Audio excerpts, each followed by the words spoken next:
పట్టుకొని తిరగడం మీరు ఎప్పుడైనా చూసారా?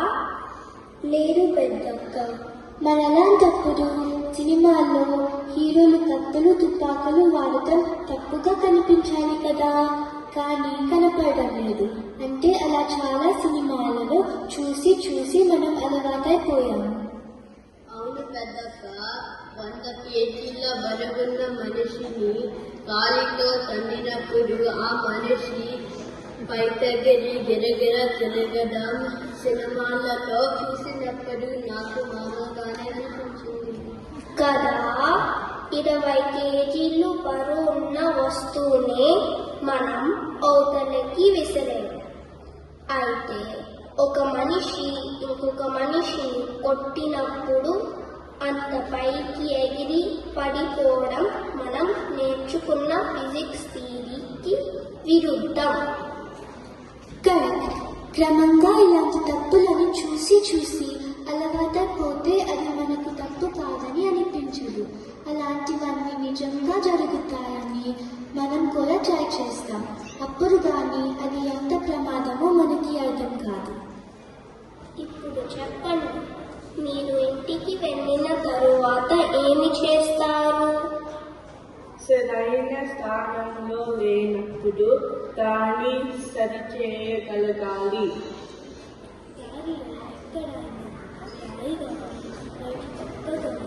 కనిపించినప్పుడు తీసి పక్కన పడేయాలి.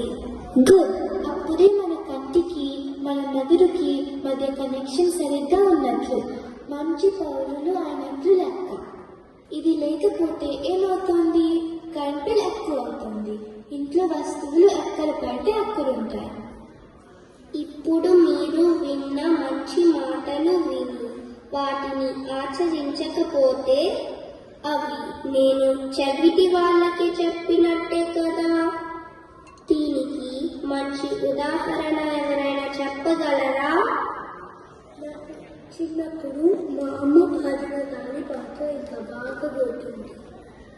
ఇంకా నేను నా స్కూల్ ఇంగ్లీష్ బుక్ 1కి 2 సార్లు కిండల్లో వింటాను.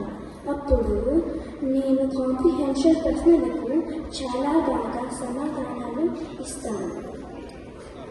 నేను ఒక్కసారి వింటేనే బాగా చెప్తాను. విన్నారు కదా, 10 సార్లు విన్నవారి కన్నా 10 సార్లు చదివే వారి కన్నా 1-2 సార్లు విని జ్ఞాపకం పెట్టుకునే వారే గొప్ప కదా. అందుకే మీరు మనసు పెట్టి వినదాన్ని అలవాటు చేసుకోవాలి. అంటే ఈ అవకాశం మళ్ళీ రాదు అని అనుకుంటూ మీరు వినాలి.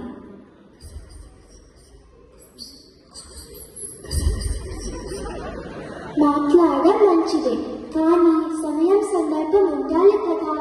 మీలో ఎవరికి స్టేజ్ మీద మాట్లాడడానికి భయంగా ఉంటుంది? నాకు కూడా, కానీ నేను మాట్లాడడానికి ట్రై చేస్తాను. ఎంత నాలెడ్జ్ ఉన్నా, మంచి గ్రేడ్స్ వచ్చినా బాగా మాట్లాడలేకపోతే మంచి అవకాశాలు వదులుకోవలసి వస్తుంది. అందుకే నేను మీలో అందరితో ఎంతో కొంత మాట్లాడిస్తూ ఉంటాను. మీకందరికీ బాగా అర్థమైందా? ఇవాళ మనం మాట్లాడుకున్న విషయాలు గుర్తించుకోవడానికి ప్రయత్నించండి. అలాగే వాటిని ఆచరణలో కూడా పెట్టండి. మిగిలిన సెన్సరీ ఆర్గన్స్ గురించి తర్వాత చెప్పుకుందాం. మళ్ళీ మనం మండలం రేపు కలుద్దాం.